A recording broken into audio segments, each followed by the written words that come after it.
Saudara-saudara, mari kita berdoa sebelum kita membaca firman Tuhan. Malam hari ini Tuhan, kami sudah menyiapkan hati dan pikiran kami untuk dikuatkan kembali oleh Tuhan lewat firman Tuhan yang akan kami baca saat sekarang ini. Tuhan tolong kami, siapkan kami, dan kiranya ada konsentrasi bagi kami dalam membaca dan merenungkan firman Tuhan. Dalam nama Yesus kami berdoa, yang percaya katakan amin. Bapak, Ibu, Saudara, dan teman-teman dan keluarga dan seluruh jemaatku yang kami kasihi, yang saat ini sedang bersama dengan kita dalam merenungkan kebenaran firman Tuhan. Walaupun cuaca saat sekarang ini sedang hujan di luar, tetapi tidak mengurangi semangat kita untuk membaca dan merenungkan kebenaran firman Tuhan. Kita akan membaca dari kitab Roma pasal yang ke-7, ayat yang ke-15, ayat yang ke-19, ayat yang ke-24 sampai dengan ayat yang ke-25. Demikian bunyi firman Tuhan. Sebab apa yang aku perbuat, aku tidak tahu. Karena bukan apa yang aku kehendaki yang aku berbuat, tetapi apa yang aku benci itulah yang aku perbuat. 19. Sebab bukan apa yang aku kehendaki, yaitu yang baik yang aku perbuat, melainkan apa yang tidak aku kehendaki, yaitu yang jahat yang aku berbuat. 24. Aku manusia celaka, siapakah yang akan melepaskan aku dari tubuh maut ini? Ayat yang ke-25. Syukur kepada Allah oleh Yesus Kristus Tuhan kita.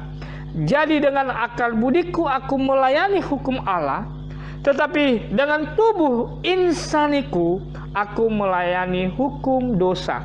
Bapak, Ibu, Saudara yang diberkati oleh Tuhan, kitab Roma pasal 7 ayat yang ke-15, 19 sampai dengan ayat yang ke-24. Bapak, Ibu, Saudara diberkati oleh Tuhan, kita akan merenungkannya dengan tema mencegah dosa. Saudara-saudara, kita sudah tahu mencegah, ya, sama dengan kita mencegah virus corona, dengan kita melakukan berbagai himbauan-himbauan dari pemerintah supaya virus itu tidak bisa kena di dalam tubuh kita. Sekarang kita mencegah dosa. Bapak, Ibu, Saudara diberkati oleh Tuhan, sebab apa yang aku perbuat, saudara, ini adalah sebuah pernyataan yang Paulus sampaikan, saudara-saudara diberkati oleh Tuhan, bagaimana kehidupan manusia di mana dia sedang berada dalam kuasa dosa. Ya. Sebab apa yang aku perbuat, ini adalah sebuah pernyataan yang membingungkan. Apa yang harus aku perbuat? Apa yang harus aku lakukan? Saudara-saudara diberkati oleh Tuhan Yesus Kristus, tetapi bukan dia tidak mengetahui apa yang dia lakukan. Ini yang baik, ini yang salah, ini harus aku perbuat, ini harus tidak aku perbuat. Tetapi kenapa ada kata sebab apa yang aku perbuat aku tidak tahu, padahal dia sudah tahu sebenarnya bahwa dia itu harus melakukan ini, harus melakukan ini, dan sebab akibat dari perbuatan itu dia sudah tahu, saudara-saudara. Di sini Rasul Paulus, Bapak, Ibu, Saudara diberkati oleh Tuhan Yesus Kristus, mau mengidentifikasi dirinya yang sesungguhnya. Dia katakan aku di situ, saudara. Sewaktu dia berkata bahwa dosa ada di dalam dirinya, yang menguasai dirinya, yang berkuasa terhadap dirinya, maka walaupun ada di dalam hatinya untuk melakukan berbuat yang baik, bukan melakukan keinginan dosa itu, tetapi yang terjadi dalam perbuatannya adalah justru melakukan apa yang menjadi keinginan dosa di dalam dirinya. Oleh karena itu, saudara-saudara yang diberkati oleh Tuhan Yesus Kristus, ketika Paulus berkata sebab apa yang aku perbuat aku tidak tahu, dia sedang berbicara bahwa di dalam dirinya sedang ada semacam gejolak. Di satu sisi dia harus taat terhadap hukum Tuhan, di sisi lain juga ada dosa yang menguasai dirinya, yang lebih cenderung dirinya untuk melakukan keinginan dosa itu, tetapi dia tahu juga jalan yang baik, kebenaran yang baik. Makanya di dalam Roma pasal 7 ini, saudara-saudara diberkati oleh Tuhan, berbicara tentang hukum Taurat, berbicara tentang bagaimana orang yang sudah ada di dalam dosa dan apa yang harus dilakukan oleh orang yang berdosa dan apa yang dilakukan oleh orang yang sudah hidup di dalam kebenaran firman Tuhan.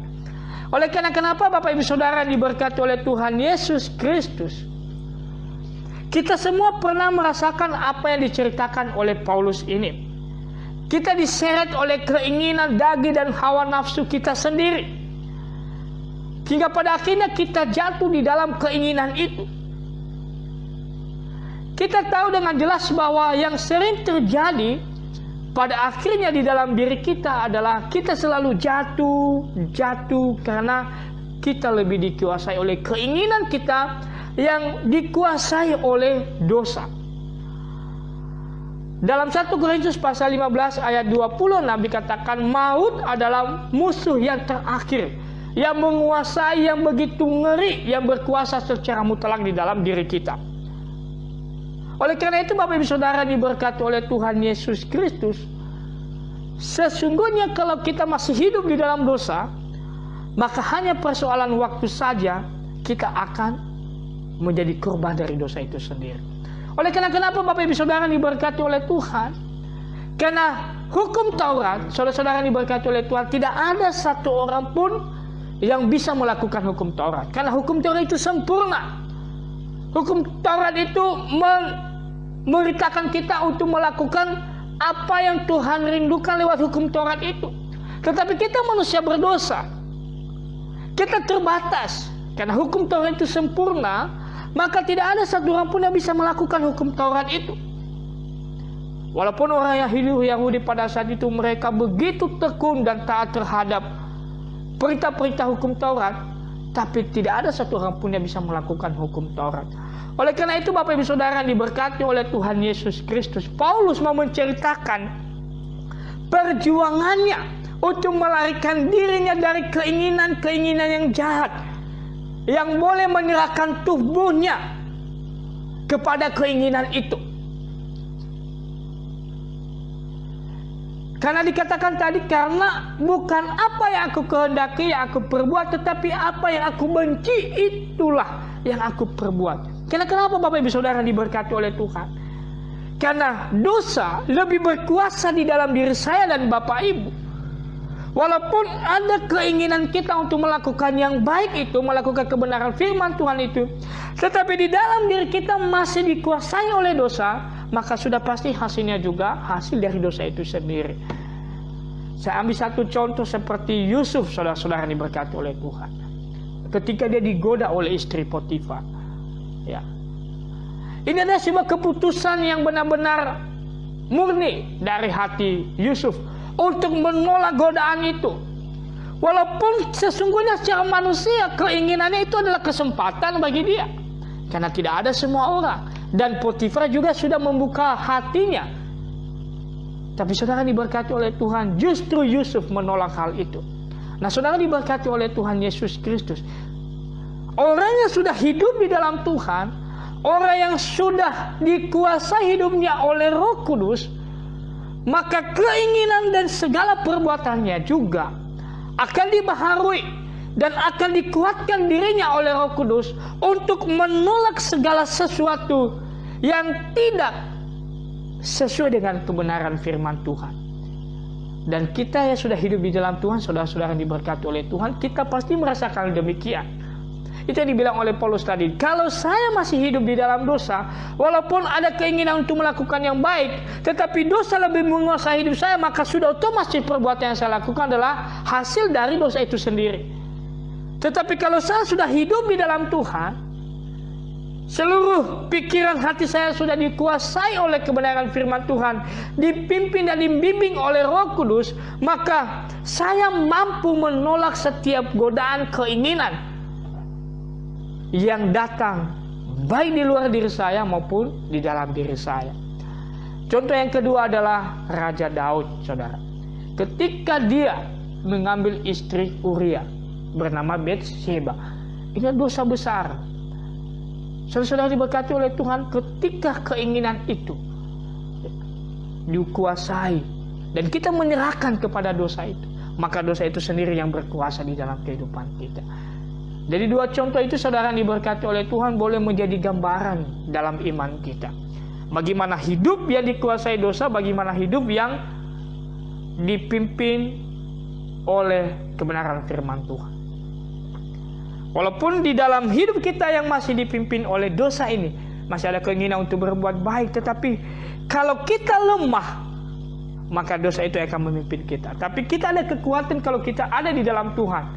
Kita sudah tahu kebenaran, kita sudah mengetahui kebenaran itu yang kita lakukan, dan kita akan dibimbing oleh Roh Kudus, ditegur dan dihibur oleh Roh Kudus, sehingga kita tidak akan gampang jatuh di dalam dosa itu, karena masih ada kekuatan di dalam diri kita.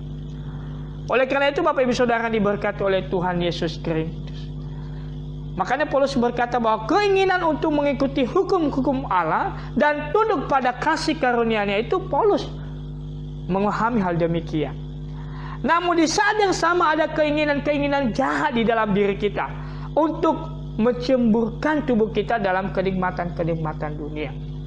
Nah, saudara-saudara diberkati oleh Tuhan Yesus Kristus.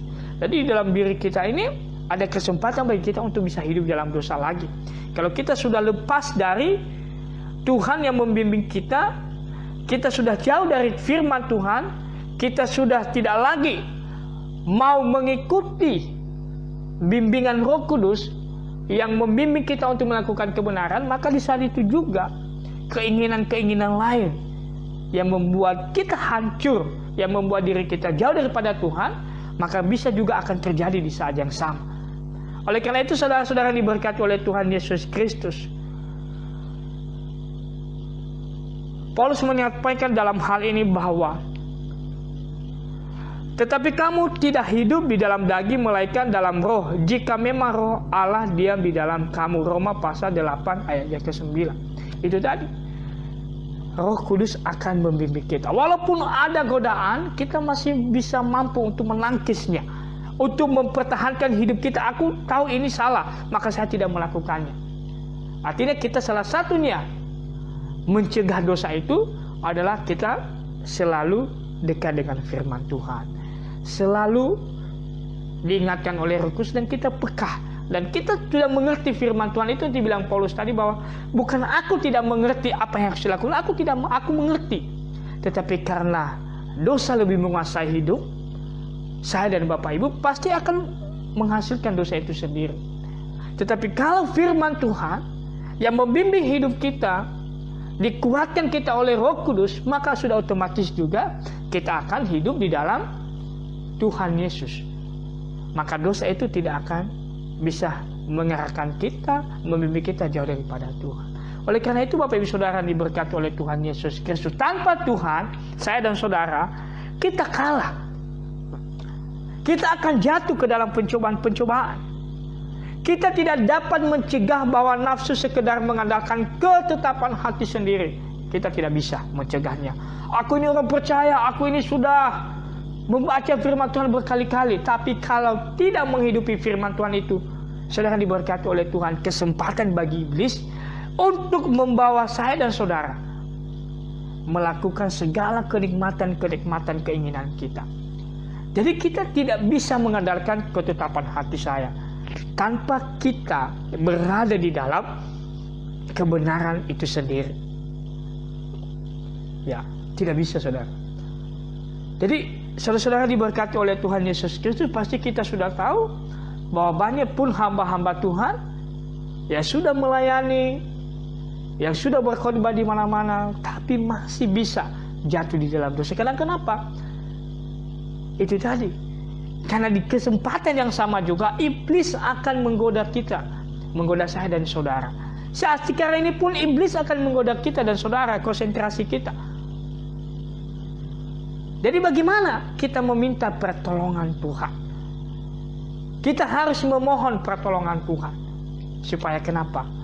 Di saat kita menghadapi masalah, di saat kita menghadapi kesulitan hidup, jangan sampai kesempatan itu dipakai oleh iblis untuk mengerahkan hati dan pikiran kita semakin tidak berpengharapan kepada Tuhan. Ya, kesempatan itu dipakai oleh iblis.